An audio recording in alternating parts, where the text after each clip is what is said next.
Hi guys, this is Tablet-News.com and I'm here with the E-Boda Supreme XL400 quad-core tablet, a Romanian tablet, a tablet from Eastern Europe that's priced at $300. So we got a budget tablet with some pretty interesting specs that include a quad-core processor. We've previously tested two other devices from E-Boda and this is the latest one.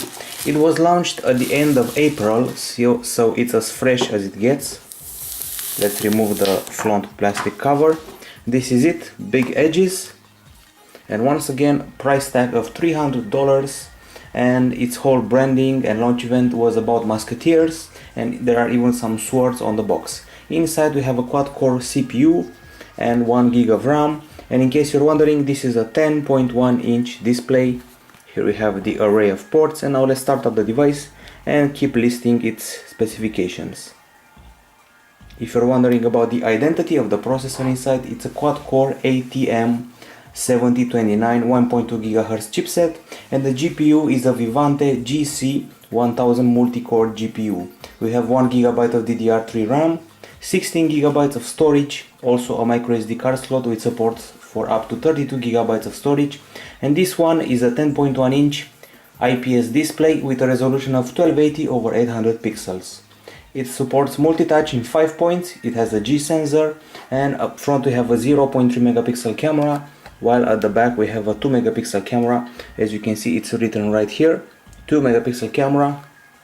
Other specs worth mentioning, well, a bunch of ports on this side right here. As you can see, we have an HDMI, microphone, audio jack, microSD, power jack, and mini USB port if I'm not mistaken. Volume buttons and on-off button. Okay, and of course this is the tablet.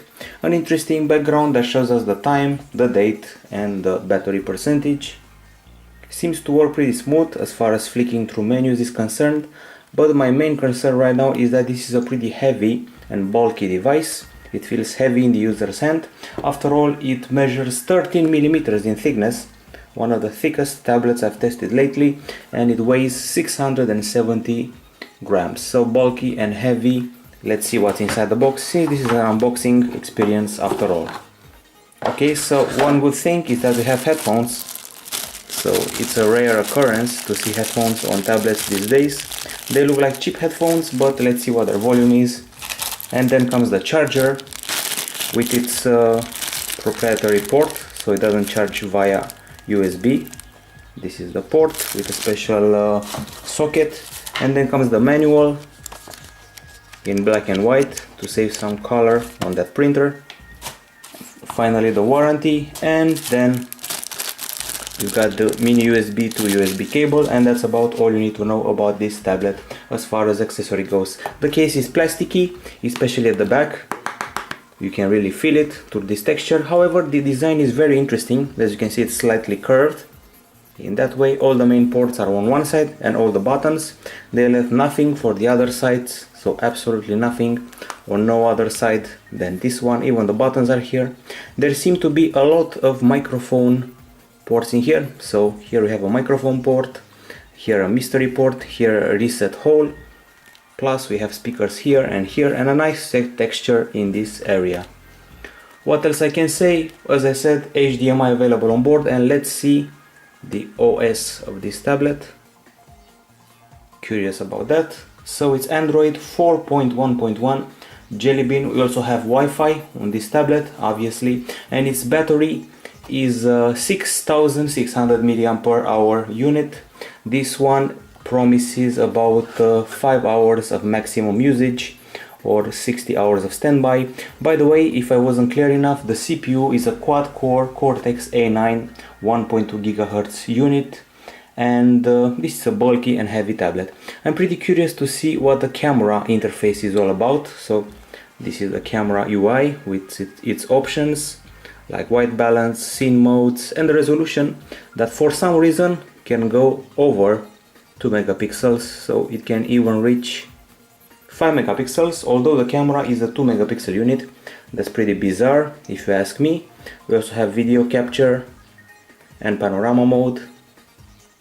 And for those of you who didn't get to see the resolution, although it's written 5 megapixel in the interface, here we have a very clear 2 megapixel.